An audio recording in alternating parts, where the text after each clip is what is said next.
Vladimir Putin was born on October 7, 1952 in Leningrad, which is now the city of St. Petersburg in Russia. His father, Vladimir Spiridonovich Putin, was a conscript in the Soviet Navy and served in the submarine fleet during World War II. His mother, Maria Ivanovna Putina, was a factory worker. Putin had two older brothers, Albert and Victor, born in the mid-30s and 40s. Unfortunately, both of them passed away before Putin was born due to diphtheria and starvation during the siege of Leningrad. Putin's early childhood was marked by poverty and difficult conditions due to his father being wounded in the war. The city of Leningrad was heavily damaged, and almost all of its population died of starvation during the Nazi siege in World War II. Putin's mother struggled to provide for the family and was often the only breadwinner in the family. Despite these difficult conditions, Putin was able to find mentors and learn judo, excelling in high school before eventually enrolling in a law degree at Leningrad State University. He graduated with a Bachelor of Laws and became one of the university's brightest students. Vladimir Putin was always fascinated by the idea of becoming a spy. He saw spies as having the ability to make a difference in the world, and he wanted to be part of that. He was very interested in the idea of one person being able to make decisions that would shape the destiny of thousands of people, and to him, becoming a spy was the easiest way to do that. It wasn't until he was around 15 that he marched into the KGB directorate and asked for a job. After finding out that the KGB wouldn't accept walk-ins or applications, Putin knew he had to get military training or a higher education. He then began preparing for law school at Leningrad University, and during his last year of university, he was approached by a stranger who asked if they could speak about a career assignment. After 5 years of training, Putin was accepted into the KGB and began his spy career. During his time in the KGB, Putin learned basic spy skills. He also learned how to use secret gadgets and hone his skills in counterintelligence activities. Putin's KGB career took him to East Germany, where he was exposed to the workings of the Cold War from both sides, the Soviet Union and Germany. He eventually retired from the KGB in 1991 with the collapse of the Soviet Union. But now, Putin was a man who knew the way the world worked, and he found himself at the heart of the Russian establishment. With the creation of the Russian Federation, Putin had an even greater desire to shape Russia's future. After the fall of the Soviet Union, Vladimir Putin quickly rose to power through his political connections and skillful maneuvering. In 1994, he was appointed deputy mayor of St. Petersburg. He quickly became noted by the federal government in Russia for his administrative skills, specifically by the Russian president, Boris Yeltsin, who was facing unprecedented challenges as the president of a brand new Russia. In the 1990s, Russia faced a number of challenges as it attempted to transition from communism to democracy and a free market economy.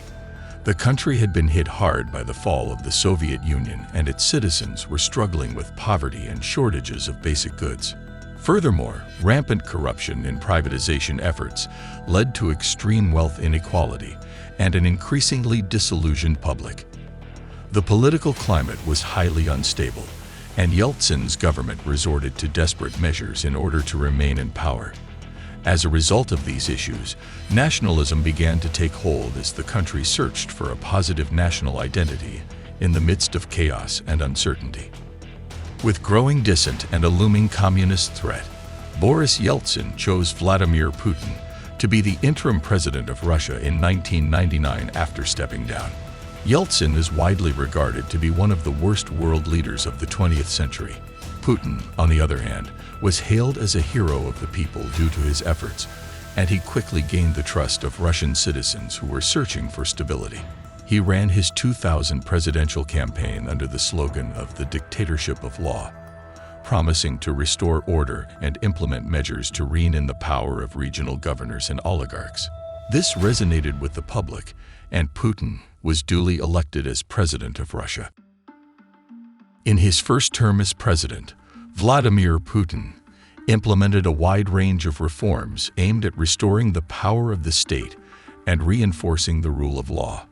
He cracked down on corruption, dismantled bureaucracies that had become inefficient under Yeltsin, and created an environment to foster small and medium-sized businesses.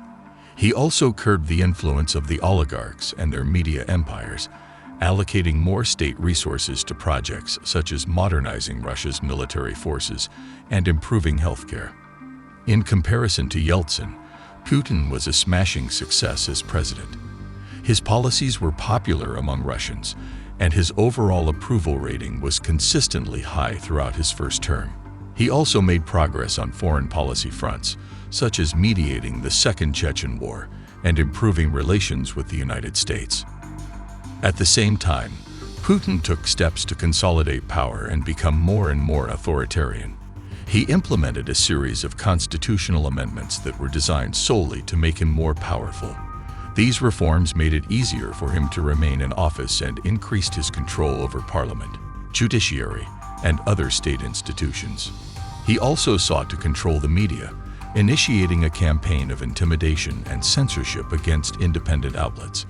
This allowed for the state-owned media to become increasingly influential in shaping public opinion in Russia.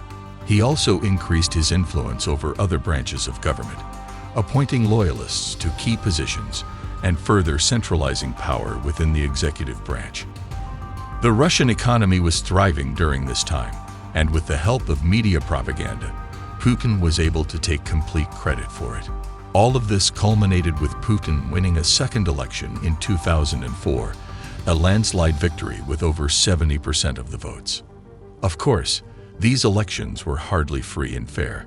Putin used every tactic he could to undermine his political opponents. Some argued that even in 2004, Russia barely even had a functioning opposition. Putin still wasn't exactly a dictator, but he wasn't the president of a healthy democracy either. In 2008, Vladimir Putin stepped down from the position of president and became prime minister in order to comply with a two-term limit set by the Russian constitution.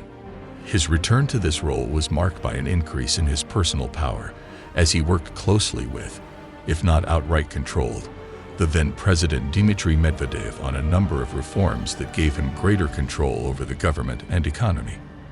This eventually allowed him to get re-elected as the president of Russia for a third term in 2012.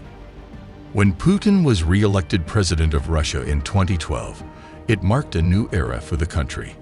During his third term as president, he pursued an increasingly conservative and nationalistic agenda, seeking to rebuild Russian strength and influence both domestically and internationally. He increased state control over civil society, cracked down on dissent through oppressive measures such as censorship and restrictions on NGOs, and involved Russia heavily in the conflict in Syria. He also sought to increase ties with other countries, particularly in the Middle East, while expanding military and economic relationships with China. These policies marked a break from the past, as they stood in stark contrast to Putin's more reformist approach during his first two terms as president. His re-election in 2012 also marked a shift in the way Russia was run, as it became far more politically and economically centralized under Putin's rule. Most commentators started referring to Russia as a dictatorship by this point. In 2014, Putin began a campaign to annex the Ukrainian region of Crimea into Russia in what is known as the war in Ukraine. This move was seen as an attempt by Putin to reclaim Russian influence over the region and increase his own power. In order to justify this action, Putin exploited nationalist sentiment among ethnic Russians living within Ukraine and accused the Ukrainian government of failing to protect them from nationalist forces. Putin's actions triggered several rounds of sanctions from the European Union and the United States, as well as widespread condemnation from other countries around the world. With each passing year as Russia's president, Putin steadily became more and more authoritarian. It is now Putin's 22nd year in absolute power, and he's found himself fighting Russia's biggest war in its modern history. Will the Russian invasion of Ukraine be the end of Putin? Or will it be just another chapter in his long, endless reign? We'll just have to wait and see.